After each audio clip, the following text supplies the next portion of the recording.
Oui, le voilà. Totally absurd. C'est totalement absurde. Et les Pakistanais assurent une médiation qui pourrait aider les États-Unis sur le plan diplomatique. Et les Américains les traitent de cette manière. They're treated this way by the Americans. And economically, I mean, the Strait of Et sur le plan économique, je veux dire, tenter de négocier la réouverture effective du détroit d'Ormuz, qui n'était pas fermé avant le 28 février, profiterait à la situation économique générale des États-Unis. Et comme vous l'avez souligné, je le sais, dans d'autres émissions et articles, Pépé, à terme, les États-Unis ne pourront plus déverser du pétrole sur le marché. À terme, les manipulations du marché ne permettront plus d'échapper à la réalité. Le ralentissement du marché et l'ampleur de sa contraction. far reduced it's become. And we are approaching that date. Et nous approchons de cette date. En fait, nous ne sommes plus qu'à 2 semaines de la ligne rouge. Cette ligne rouge, c'est la mi-août. Et cela rend cette période, ces 2 prochaines semaines, extrêmement dangereuse, parce que tout indique que l'administration Trump s'apprête à commettre une nouvelle méga-énormité, un coup désespéré de dernière minute. A last-minute desperate play. Well, Pepe, I showed Eh bien, the Pépé, graphic, j'ai montré le graphique. released the data of the- Vous savez, l'Iran a publié les données ou les images des cargos qui ont été frappés pendant la nuit dans le détroit d'Ormuz. La dernière fois que l'Iran a fait ça, les États-Unis ont recommencé les frappes. Vous savez, les États-Unis font de la soi-disant protection de la navigation dans le détroit d'Ormuz la justification d'une escalade de la guerre. Mais vous venez de parler d'un dernier coup désespéré. Est-ce que j'ai vraiment envie de vous demander ce que cela pourrait être? Parce qu'on a l'impression que, d'après ce qui se passe en coulisses, dans la salle de guerre, la Situation Room, ou peu importe comment ça s'appelle, là où Trump rencontre les responsables américains, la tension monte sérieusement. Plusieurs informations font état de très mauvaises réunions, sans aucun accord sur la marche à suivre. Alors, que prévoyez-vous comme manœuvre désespérée de dernière minute? Et comment tout cela alimente-t-il les frustrations qui frappent les États-Unis en ce moment? That are plaguing the US at this time. Well, it's not for us to foresee. Eh bien, ce n'est pas à nous de le prévoir. Nous nous en tenons aux faits sur le champ de bataille, aux faits sur le terrain. Ce qui est déjà clair, c'est que personne dans l'entourage de Trump, très médiocre de toute évidence, n'a la moindre idée de ce dont parle cette guerre, de ses objectifs, ni de la manière d'y mettre fin. Personne. Donc on assiste à un choc entre des vœux pieux venant de tout le monde. Voilà, à première vue. Et ce n'est pas scientifique, bien sûr. Le seul camp qui semble avoir envisagé la possibilité de revenir à la voie diplomatique, c'est le camp Vance. Et vous savez, nous disons cela parce que, bien sûr, nous n'avons qu'une seule source sur ce point. Larry et moi avons essayé d'en obtenir d'autres. Nous n'y sommes pas parvenus. Mais l'un des gars, au Pakistan, qui est à la table des négociations, ou qui y était, parce que la table des négociations a été détruite par les Américains.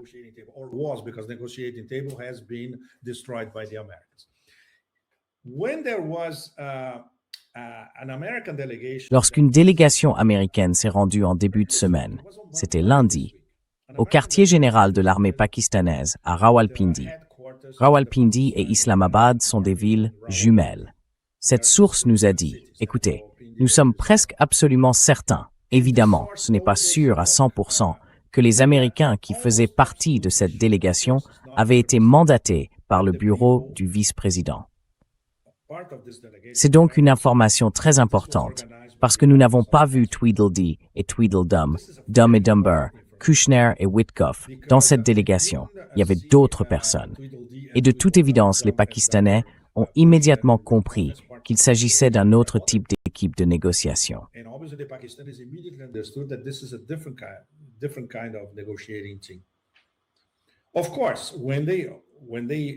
Bien sûr, lorsqu'ils ont parlé aux Pakistanais lundi, ce que les Américains ont proposé était exactement l'inverse de ce que disent les Iraniens.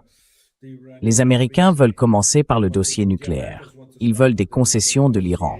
Et s'il y a des concessions iraniennes, ils débloqueront un peu d'argent. Évidemment, du point de vue iranien, c'est exactement l'inverse. Les Pakistanais, en tant que médiateurs, ont donc décroché leur téléphone et ont immédiatement transmis cette information aux Iraniens. Et les Iraniens ont répondu sans détour, non. Ce n'est absolument pas ce que nous voulions. Nous ne pouvons même pas en discuter. C'est complètement absurde. Et les Américains connaissent très bien notre position. Notre position est la suivante. Revenez au protocole d'accord que vous avez signé et commencez à respecter vos engagements.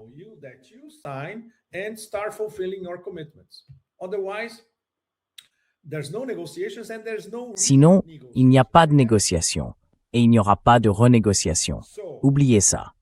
Alors, est-ce qu'on peut tous croire que cette alternative, disons-le ainsi, cette approche américaine, un peu plus diplomatique que tout ce qui sort des blablabla de Trump, est viable? Est-elle plausible? Personne ne le sait. Mais apparemment, elle est sur la table.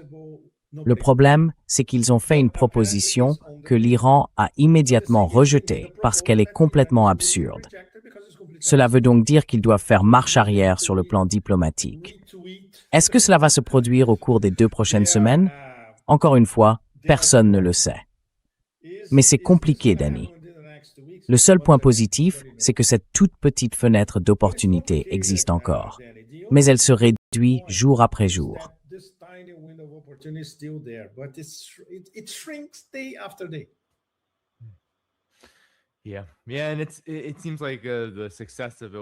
Oui, et il semble que le succès de tout cela dépend essentiellement du fait que les États-Unis renoncent et finissent par accepter la réalité exacte sur le terrain. Mais l'Empire américain, l'Empire du chaos, n'a pas vraiment, historiquement, un bon bilan en la matière. Il semble que l'Iran soit très conscient de cette situation. Je voudrais vous poser une question sur la collecte de renseignements. L'Iran a fait plusieurs déclarations, y compris hier, affirmant qu'il avait reçu, notamment depuis la Jordanie, des renseignements très utiles. Cela aurait rendu ces frappes encore plus précises et rendu la planification de ces opérations, puis leur exécution, beaucoup plus efficace.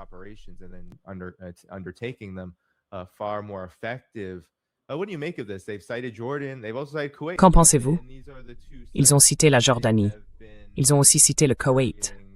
Et ce sont les 2 sites qu'ils ont le plus ciblés, en dehors de Bahreïn. Qu'en pensez-vous? Et beaucoup semblent se demander si les services de renseignement iraniens sont désormais devenus si efficaces qu'il est difficile pour les États-Unis de planifier la moindre opération offensive contre l'Iran, surtout depuis les lieux où ils sont basés et où se trouvent les bases qui sont visées.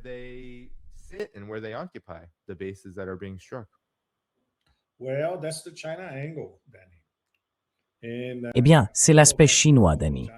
Et tous ceux d'entre nous qui suivent la Chine ou qui y sont allés savent qu'ils ne révéleront jamais ce qu'ils font. Donc, vous savez, le système Beidou, les échanges d'informations de très haute technologie, la surveillance, la reconnaissance et tout le reste. Les Russes et les Chinois, c'est ce qu'ils font en coulisses. Et ça marche. Et ça marche de mieux en mieux. Et l'Iran continue de recevoir du matériel de tout premier ordre et, bien sûr, de tout, y compris des manpads de dernière génération fournis par les Chinois, des systèmes de défense aérienne, enfin, tout ce que vous voulez. Voilà. J'y fais allusion dans l'une de mes 3 chroniques de cette semaine.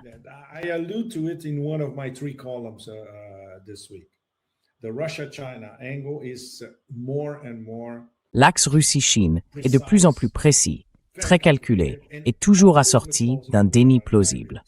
Toujours. Par exemple, les Américains entretiennent le mythe selon lequel ces livraisons chinoises arrivent par avion à Téhéran.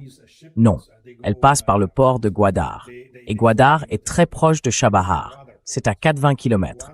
Donc, de Gwadar à Chabahar, elles sont en territoire iranien.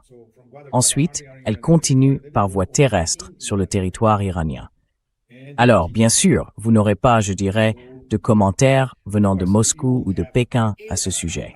Mais cela fait partie de leur relation stratégique et militaire à tous.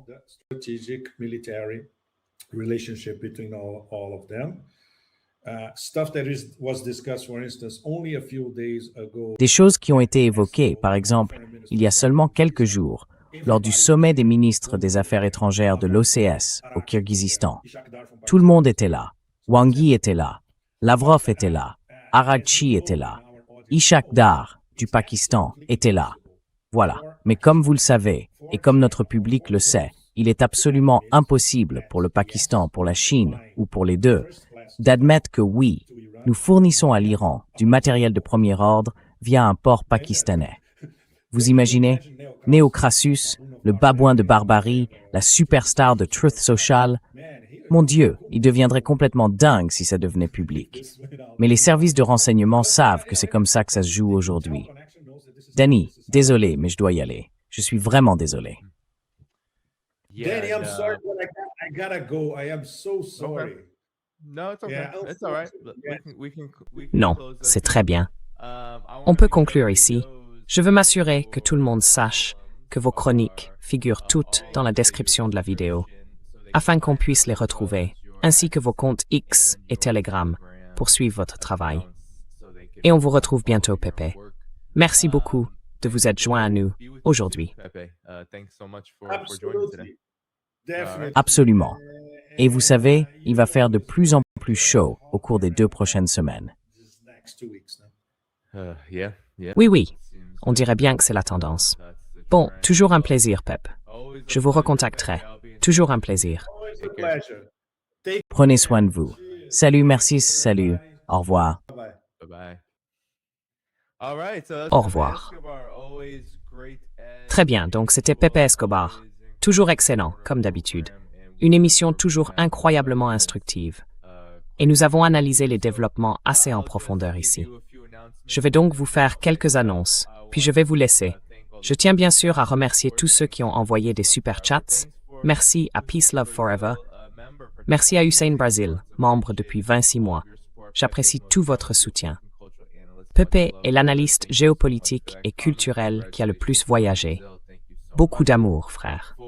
Merci beaucoup pour ce commentaire. Félicitations depuis le Brésil. Merci beaucoup pour ça, Beto Macedo. Très bien, tout le monde. Demain, je reviens avec Ben Norton pour commencer le mois à 13h, heure de l'Est, même horaire. Nous commencerons le 1er août en faisant le point sur les derniers développements et bien sûr sur son analyse, lui qui reporte depuis la Chine ces temps-ci.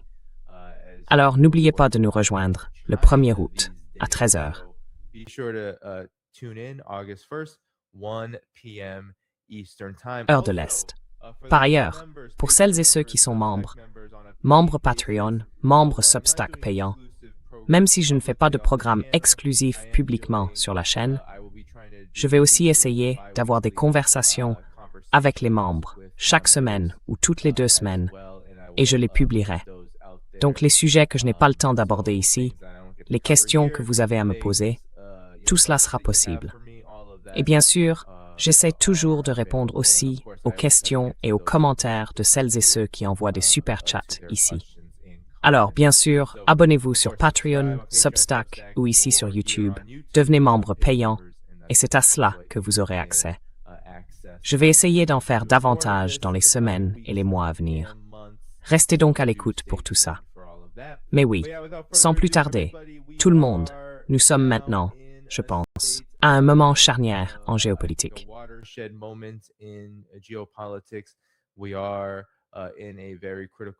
Nous traversons un moment très critique de l'histoire. Il y a beaucoup de choses à aborder. Mais c'est aussi pour ça que vous venez ici, et nous continuerons à vous les présenter, ou plutôt, je continuerai à vous les présenter du mieux que je peux. Alors, attendez-vous à ce que, dans les prochaines semaines, l'agression américaine contre l'Iran se poursuive. Il ne semble pas qu'il soit prêt à faire marche arrière de sitôt. La situation économique pourrait se dégrader fortement dans la région comme à l'échelle mondiale, et même davantage, parce que nous savons tous que tant de gens peinent en ce moment, non seulement à cause de ces guerres, mais aussi à cause du système économique qui les sous-tend. Nous suivrons donc également tous ces développements. Par ailleurs, je travaille aussi sur la situation en Asie, sur la Chine et sur bien d'autres sujets.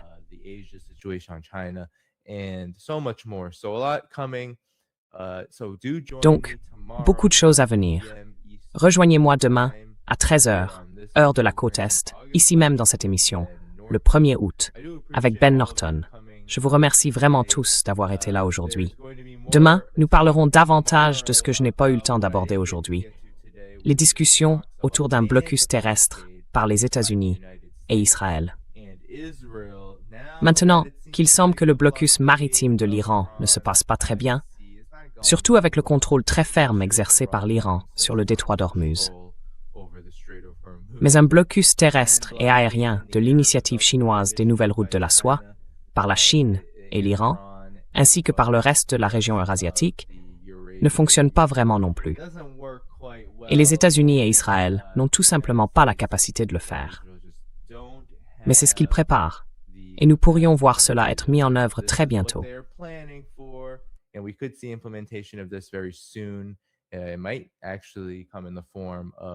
Cela pourrait en réalité prendre la forme d'opérations sous faux drapeaux et de diverses attaques contre des infrastructures, comme cela s'est produit par le passé.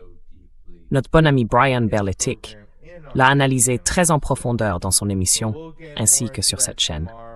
Mais nous en reparlerons davantage demain avec Ben Norton. Beaucoup de choses arrivent. Alors, cliquez sur le bouton « J'aime » avant de partir.